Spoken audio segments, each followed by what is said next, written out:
Assalamualaikum warahmatullahi wabarakatuh. Perkenalkan, nama saya Dika Haidar Pasya dari kelompok 10 kelas Ilmu Pemulihan Ternak C dengan NIM 230101191300126. Pada kesempatan kali ini saya akan membahas laporan praktikum Ilmu Pemulihan Ternak. Sebelum masuk ke perhitungan, saya akan menjelaskan bagian pendahuluan terlebih dahulu. Langsung saja masuk ke latar belakang. Ilmu pemulihan ternak merupakan upaya yang dapat dilakukan untuk meningkatkan produktivitas dan populasi ternak dengan cara memperbaiki kualitas genetik ternak tersebut. Pemulihan ternak dapat dilakukan dengan cara menghitung tingkat heritabilitas, korelasi genetik, dan juga repeatabilitas. Kita dapat mengetahui makna karakter-karakter dalam sebuah populasi maupun antar populasi dan mengetahui seberapa tinggi peningkatan sifat setelah seleksi dengan cara mempelajari heritabilitas. Selain heritabilitas, repeatabilitas juga penting untuk dipelajari karena dapat memperhitungkan kemungkinan munculnya kembali suatu sifat pada ternak. Selain heritabilitas dan juga repeatabilitas, terdapat korelasi genetik yang memiliki peran penting dalam ilmu pemulihan ternak karena dapat menunjukkan seberapa besar hubungan antara dua sifat ternak. Kemudian masuk ke tujuan. Tujuan dilakukannya praktikum ini ialah mahasiswa dapat mengetahui apa yang dimaksud dengan heritabilitas, korelasi genetik, dan juga repeatabilitas. Kemudian mahasiswa juga mampu melakukan perhitungan heritabilitas, korelasi genetik, dan juga repeatabilitas. Lalu mahasiswa mampu mengetahui kegunaan dari heritabilitas, korelasi genetik, dan repeatabilitas secara aplikatif atau secara sehari-hari. Manfaatnya yaitu untuk mengetahui apa yang dimaksud dengan heritabilitas, korelasi genetik, dan repeatabilitas. Yang kedua, dapat melakukan perhitungan pada heritabilitas, korelasi genetik, dan repeatabilitas. Dan yang ketiga, untuk mengetahui kegunaan apa saja dari perhitungan heritabilitas, korelasi genetik, dan repeatabilitas. Kemudian materi metode. Materi alat yang digunakan pada praktikum ini adalah handphone, kalkulator, dan alat tulis. Bahan yang digunakan adalah data produksi ternak. Kemudian metode, ada di sini metode yang digunakan dalam heritabilitas yaitu melihat video praktikum yang telah diupload oleh tim asisten laboratorium genetika pemulihan dan produksi atau GPR di channel YouTube. Kemudian membuat data perhitungan dengan memilih data yang dipilih berdasarkan tabel 1 dengan minimal 20 data untuk kemudian melakukan perhitungan heritabilitas. Sudah tertera itu rumus-rumusnya. Kemudian korelasi genetik juga, ada repeatabilitas. Kemudian kita masuk ke pembahasan. Di sini sudah ada data-data untuk dapat menghitung nilai heritabilitas, repeatabilitas serta korelasi genetik.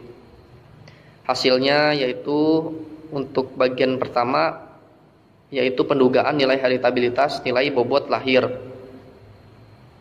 Dapat dilihat pada tabel, data-datanya sudah dihitung. Kemudian dapat faktor koreksi dengan rumus tersebut, hasilnya yaitu 90,738. Kemudian bagi kedua yaitu jumlah kuadrat antar pejantan didapat hasil 0,09. Berlanjut, jumlah kuadrat antar anak dalam pejantan atau JKW didapat hasil 0,752. Yang keempat, ada derajat bebas antar pejantan atau DBS didapat hasil 3. Kemudian derajat bebas antar anak dalam pejantan atau DBW hasilnya 16. Kemudian kuadrat tengah antar pejantan didapat hasil 0,03. Lalu kuadrat tengah antar anak dalam pejantan yaitu 0,047. Kemudian kuadrat tengah harapan anak dalam pejantan atau KTHW hasilnya 0,047. Yang ke-9 kuadrat tengah harapan antar pejantan atau KTHS yaitu min 0,017. Kemudian heritabilitas hasil akhirnya yaitu didapat minus 2,266. Selanjutnya terdapat daftar sidik ragam, bisa dilihat hasilnya. Lalu saya akan berlanjut ke bagian 3.2 yaitu pendukaan nilai heritabilitas nilai bobot sapi. Dapat dilihat data-data dalam tabelnya. Kemudian dapat dihitung, setelah dihitung didapat hasil faktor koreksi atau FK dengan nilai 2406,818. Lalu jumlah kuadrat antar pejantan atau JKS hasilnya itu 0,21. Kemudian yang ketiga jumlah kuadrat antar anak dalam pejantan atau JKW hasilnya 9,432. Kemudian derajat bebas antar pejantan atau DBS hasilnya 3. Lalu derajat bebas antar anak dalam pejantan hasilnya 16.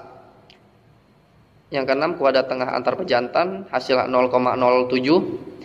Lalu kuadrat tengah antar anak dalam pejantan atau KTW hasilnya 0,5895. Lalu yang ke-8 kuadrat tengah anak dalam pejantan hasilnya 0,5895 karena itu hasil dari KTW sendiri. Lalu yang ke-9 kuadrat tengah harapan antar pejantan atau KTHS hasilnya minus 0,1039.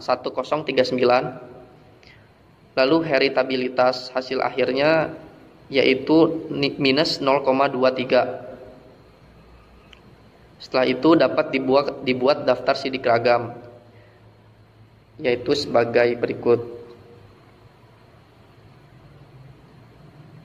Kemudian berlanjut ke 3.3 yaitu pendugaan nilai korelasi genetik bobot lahir dan bobot sapi. Dapat dilihat data-datanya untuk dapat dihitung. Setelah dihitung didapat hasil pada faktor koreksi atau FK yaitu 467,322. Kemudian yang kedua yaitu jumlah hasil kali antar pejantan atau JKHS hasilnya minus 0,096. Lalu jumlah hasil kali antar anak dalam pejantan atau JHKW yaitu minus 0,136. Kemudian derajat bebas antar pejantan atau DBS hasilnya yaitu 3. Kemudian derajat bebas antar anak dalam pejantan yaitu 16. Lalu hasil kali rata-rata antar pejantan atau HKRS hasilnya minus 0,032. Yang ketujuh hasil kali rata-rata antar anak dalam pejantan hasilnya minus 0,023.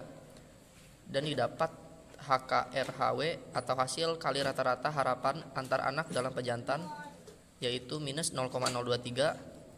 Selanjutnya hasil kali rata-rata harapan antar pejantan atau HKRHS hasilnya minus 0,009. Kemudian didapat korelasi genetik hasilnya yaitu minus 1,204. Lalu bisa dilihat daftar sidik ragamnya.